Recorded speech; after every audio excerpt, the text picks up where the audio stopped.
తమిళనాడులో ఎన్నికల ప్రచారం జోరుగా సాగుతోంది. ఏప్రిల్ 23న అక్కడ అసెంబ్లీ ఎన్నికలు జరగనున్నాయి.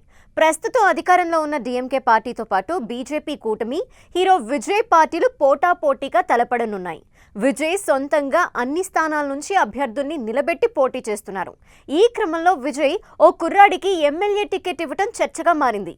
దీంతో అతను ఎవరు అని వెతికేస్తున్నారు. విజయ్ దగ్గర ఎంతో కాలంగా డ్రైవర్గా పనిచేసి ఆ తర్వాత విజయ్కి పిఏగా మారారు రాజేంద్రన్. ఆయన కొడుకు శబరినాథన్కి విజయ్ అసెంబ్లీ ఎన్నికల్లో విరుగంబక్కం నియోజకవర్గం నుంచి ఎమ్మెల్యే టికెట్ ఇచ్చారు. రాజేంద్ర తనయుడు శబరినాథన్ ఎంటెక్ చదివి ఖతార్లో జాబ్ చేయడానికి వెళ్లారు. విజయ్ పార్టీ పెట్టాడని తెలిసి ఆ పార్టీలో చేరతానని తన తండ్రికి చెప్తే ఒప్పుకోలేదు. దీంతో డైరెక్ట్ విజయ్తో మాట్లాడటంతో విజయ్ రాజేంద్రన్ని పిలిచి ఒప్పించారు. 2024 నుంచి విజయ్ టీవీకే పార్టీలో చేరి పనిచేస్తున్నాడు శబరినాథన్. మొదటి జిల్లా కార్యదర్శిగా పదవి కూడా ఇచ్చారు విజయ్. ఇప్పుడు విరుగంబక్కం నియోజకవర్గంకి ఎమ్మెల్యే టికెట్ ఇచ్చారు.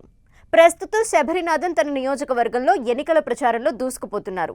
సోషల్ మీడియాలో కూడా యాక్టివ్గా ఉంటున్నారు. ఈ క్రమంలో చిన్నప్పుడు విజయ్ తనని ఎత్తుకున్న ఫోటోని, ఇప్పుడు విజయ్తో కలిసి దిగిన ఓ ఫోటోని షేర్ చేశాడు. దీంతో ఈ ఫోటో వైరల్గా మారింది. ఒకప్పుడు విజయ్ దగ్గర పనిచేసిన డ్రైవర్ కొడుక్కి తాను ఎత్తుకున్న పిల్లాడికి ఇప్పుడు ఎమ్మెల్యే టికెట్ ఇవ్వడంతో విజయ్ని అభినందిస్తున్నారు. మరి శబరినాథన్ ఈ ఎన్నికల్లో గెలుస్తాడా లేదా చూడాలి.